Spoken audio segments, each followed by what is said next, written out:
because I see something that I haven't seen in a long time in Hayward, Wisconsin. And you know what that is? It's democracy.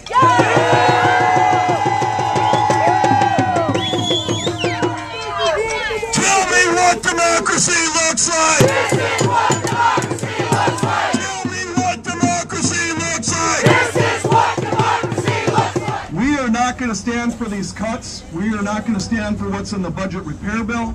We're not going to stand for what's in the budget bill.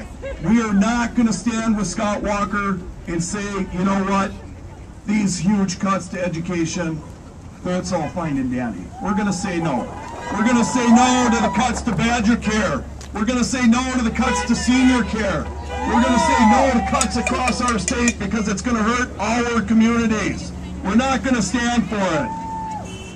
I need the good people of Sawyer County to band together like we have in Douglas County and make sure that we continue to build the fire. Scott Walker lit a fire in every community across this state. This is not the Wisconsin I believe in. The Wisconsin I believe in is surrounding me right now. The people of Wisconsin will be victorious in this battle.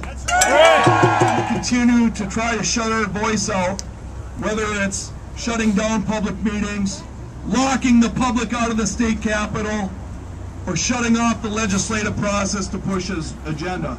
It might take us a while, but every time they push those buttons, more and more people stand up, and our voices will be heard. A public school employee. There are janitors here. There are cook workers here. There are people that are employed and they give their life to the children that they see every single day. And they don't care when the budget repair bill came out and it was the money. It's not the money. Okay? It is not the money. We want to be able to be going to work, and we want to be treated fairly, and we want to make sure that someone that has a pit against us can't get rid of us just because of one person. That there's a process. Unions don't protect bad teachers. No! Unions protect the rights of teachers. Yes! If a teacher... But there's something I learned in high school in Hayward, Wisconsin, from a book called To Kill a Mockingbird, taught by my freshman English teacher, which also happens to be my father.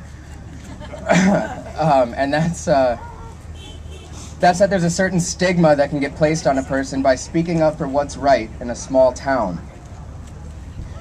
It's not just met with opposition or ostracization by those that don't agree with you, it's met by dirty looks no matter where you go, and when you know everybody, it's a terrible burden to bear, and so I do sincerely want to thank you all for being here. It means more than you know, or maybe you do know what it means, but thank you. Thomas Jefferson said that all men are created equal, but there are a lot of people that would throw that phrase around carelessly, tacking all kinds of different meanings on it, and we know that all people are not created equal in the sense that some would have us believe.